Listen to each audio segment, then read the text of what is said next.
Uh, this takes place in the San Ysidro, California, at a local McDonald's. Okay. It's around 4 p.m. on a Wednesday afternoon. And 4 p.m. on a Wednesday afternoon, you're not expecting a whole lot of problems. It's a pretty calm time of day, usually, I would assume.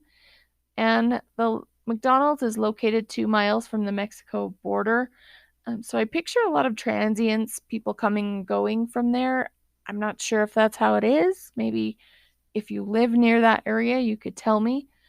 But I picture quite a few people coming and going from that McDonald's.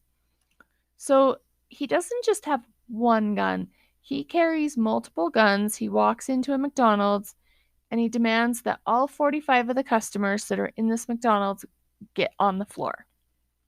So they describe him as going around the restaurant calmly shooting people.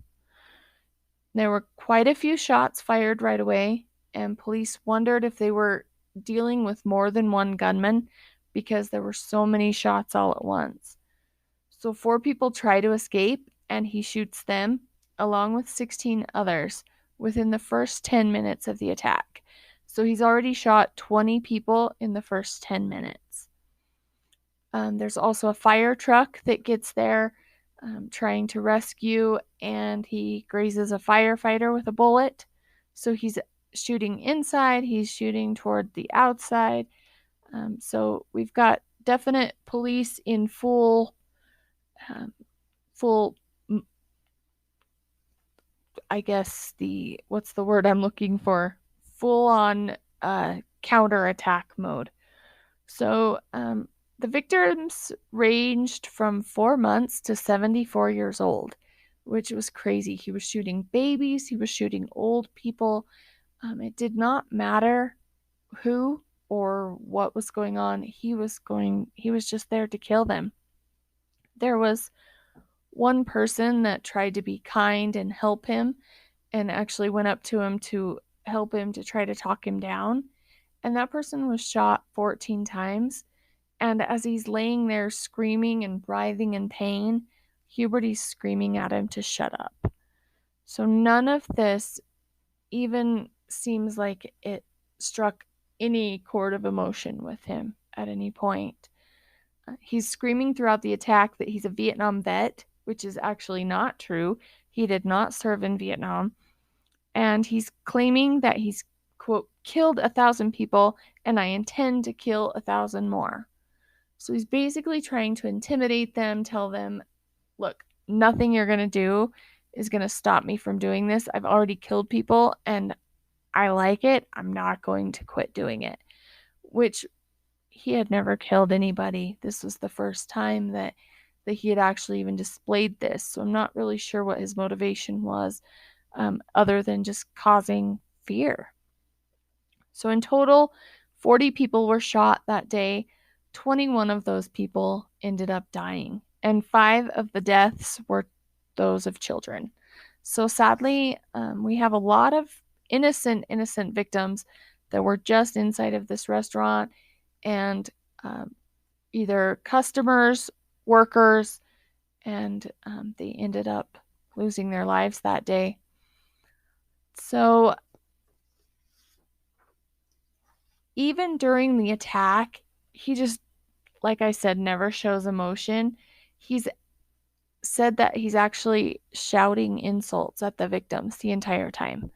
So not only are they seeing their own children die, their family members, the people that were just actually helping them that were working at McDonald's that day, they're seeing everybody in severe distress or losing their lives, but they're having the perpetrator shouting insults at them. It's crazy to me that he just never showed any emotion or any recourse or anything like that. So this is about an hour after the shooting begins. An employee manages to escape through the basement. I did not know that some McDonald's even had a basement, so I was really surprised that this McDonald's had a basement.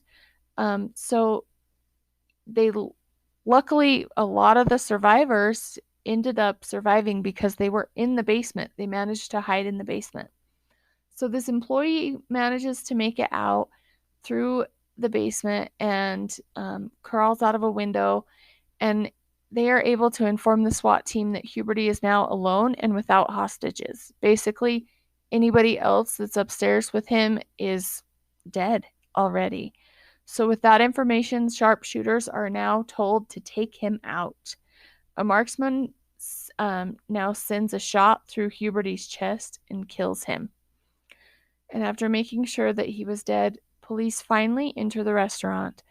And it's said that San Diego Police Chief William Colander said, "I hope to God I never see such a thing again." So the entire attack lasted 77 minutes, but they estimate that he used more than 257 rounds of ammunition in that 77 minutes. There were some of the victims that were shot more than 40 times. So it's definite overkill, which a definite sign of rage or something going on. And keep in mind, he did not know any of these victims. So this isn't a crime committed out of passion or anything like that. He does not know any of these innocent victims before he goes to this McDonald's. So the SWAT team sniper who shot James Huberty was quoted as saying this: "I never did see his face. The first time I was actually able to see him, he was sitting on a counter in about the middle of the building. Then he got up and started walking toward the door where we had a better view of him from the neck down. He stopped about 6 feet from the door, so I took the shot. He dropped the Uzi and was thrown back a few feet." So, in the days following the attack, McDonald's actually tears down the building. At first, they were going to refurbish. They were considering just refurbishing and reopening the McDonald's. That's actually highly controversial, and they end up making the decision to just tear it down, and they convert it into a memorial for the victims, which I think was the right thing to do. So good job, McDonald's.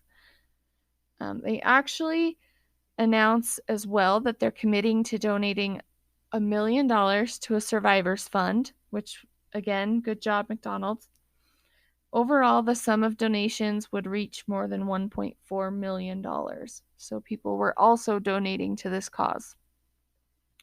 Much to the dismay of other family members and everybody basically in San Ysidro, Aetna is the first to receive a payout from this fund. And I would love to hear what you say about that. I can see both sides. In a way, she is a victim of James too. So it's hard to say whether that was the right thing to do. But I never found how much she received or what the payout was exactly, but she was the first to receive a payout. Also, in the period following the attack, several surviving members of the victims' families would file lawsuits against McDonald's or the San Diego Police Department, both of which were dismissed. McDonald's was never found to be liable. I don't know why they would be liable in this attack. I mean, in my opinion anyway, it did not have any reason. They didn't have any reason to think that McDonald's was liable for this attack. There were questions brought up asking if people thought it was a racially motivated crime, and the San Diego Police Chief William Colander quickly dismisses that, saying, "No, it's not racially motivated. Quote, he didn't like anybody." And I definitely believe that. I mean, I don't think he liked people of different races, but I don't think he liked anybody. I'm with this police chief. I agree. I just don't think that he had any respect for anybody. I think he was equally angry with everybody. So, do I think that he was racist? Absolutely. Do I think that it was a racially motivated crime? Not really. So, let me know what you think about that as well, your opinions on that. So in 1986, Aetna files a lawsuit naming both McDonald's and her husband's longtime former employer Babcock and Wilcox, which was where he was employed as a welder. And so in this civil suit, she's seeking $5 million in damages claims, and she is saying that it's a combination of both poor diet, apparently caused by McDonald's, and her husband working around highly poisonous metals without adequate protection, apparently caused by Babcock and Wilcox, the welding company. So I would love to hear what you guys think of this. I think it's absolutely absurd to claim that this is their fault. And apparently, I'm not the only one, because the lawsuit was dismissed in 1987.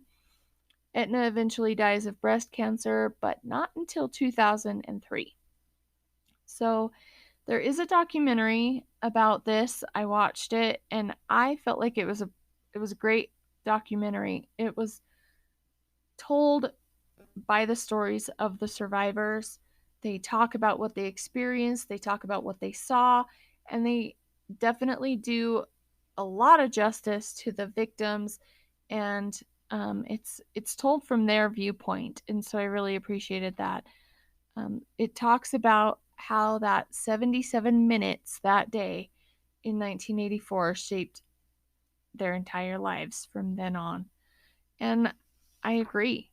I mean, it's been a lifetime of hurt. And you could definitely tell in this documentary, that was the one thing that struck me, is that they are still so emotional talking about those events. So you can tell that it's just still such a hard thing for them. And that made me really sad that they had to go through that. So let me know what you think about this case. I would love to hear your own thoughts, your own opinions. If you know of any more details or anything like that, I would love to hear about that as well. So just let me know. And that is all I have for you tonight, and I will see you again for the next time.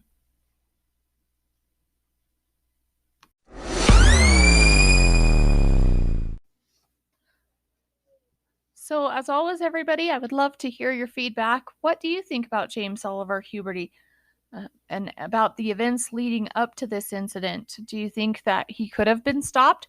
And do you think that if this happened in 2021, that we would notice the warning signs? I'm interested in hearing your feedback about that. I kind of am leaning toward maybe we would see some of those warning signs nowadays, but it's pretty interesting to think about the difference that we've made, and unfortunately these incidents have shaped our way of thinking and our way of actually being able to diagnose these problems, and hopefully our awareness of mental health issues. I hope that now, I'm sure we've come a long way, even though we have so much work to do in the mental health realm. I know that it's changed a lot since 1984. So I would love to hear your feedback. As always, please like and subscribe if you're listening on Apple Podcasts. And I would just love to hear back from you. sinisterstoryhour@gmail.com is the email. So just go ahead and drop an email and let me know what stories you have to share. So as always, thank you so much for tuning in, and I can't wait to see you again on episode 5. Good night.